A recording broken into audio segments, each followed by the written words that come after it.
Majo John Madden in the O'Reilly restaurant in El Diamante, Mexico.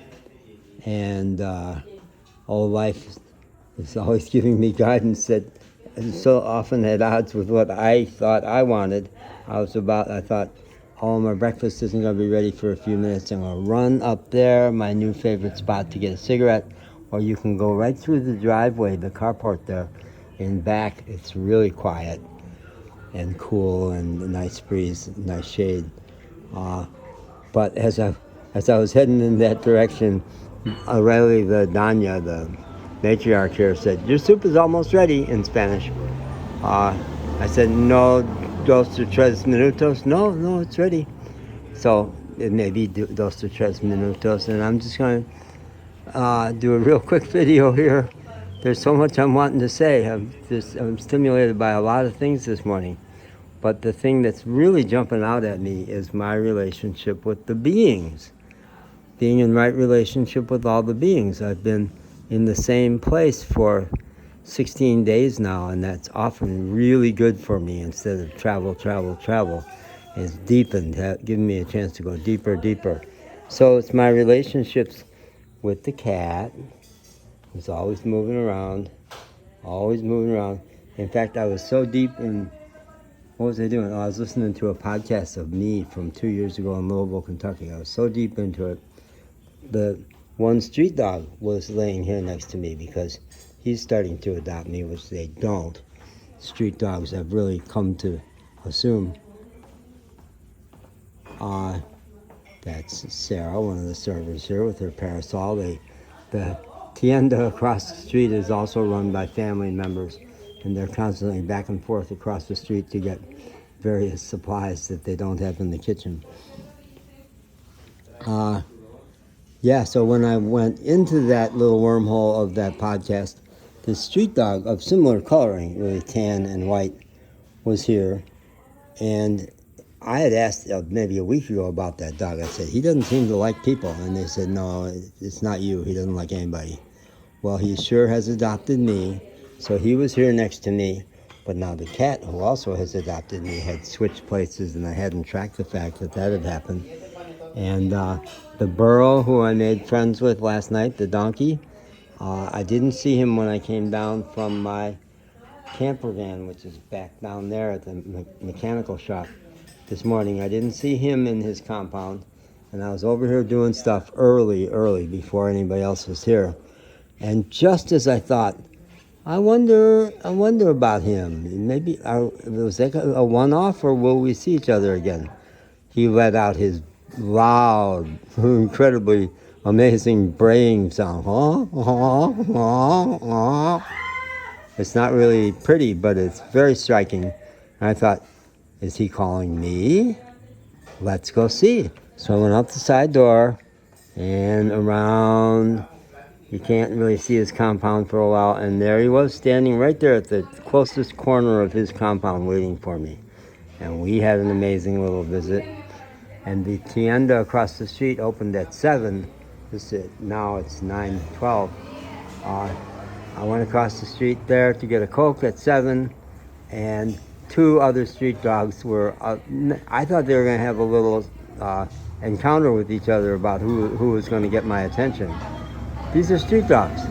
Street dogs ignore people. They mostly have unpleasant encounters with people, and they avoid people. I just assumed that.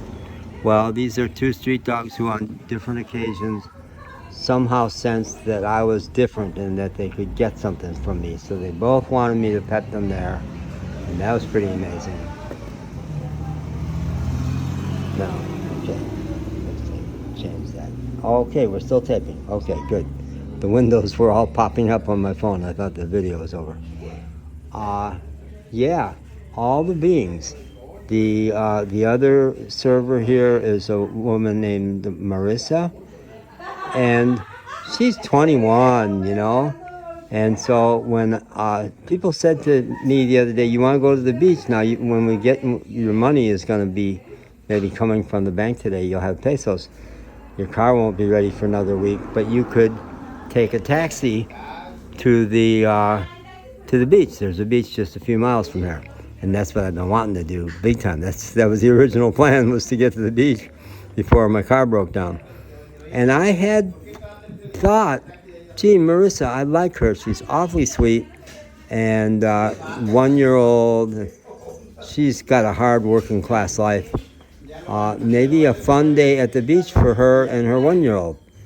And one of the other people around the table, they've been trying to set me up with her for weeks. Gracias, gracias. I don't have to worry about my blabbing something that she's going to hear because she only speaks Spanish. That's Sarah. She only speaks Spanish. So that's a nice little security layer there. So someone else at the table said, well, hey, and we knew that Sarah here does not like the beach. Somebody said, Marissa, do you like the beach? And she says, yeah. And they said, well, maybe you could go with John. That's what they call me, John. And I had already been thinking that might be nice, and she likes that idea. So tomorrow we might go to the beach. So, right relationship. What's exactly the right way to relate to her in her kind of physical spectacularness and sweetness? What's the right way? What's the way that will not hurt her feelings or offend her? That'll be just right because, man, she's part of the family. Both of the servers are like part of the family. You offend them or do something out of whack with them, everything's going to go haywire. So it's got to be just, listen to life coaching me there. So there's the 3-year-old who takes over the whole room when she comes in. John, she comes over. Arroz, perfecto, en café con leche, gracias.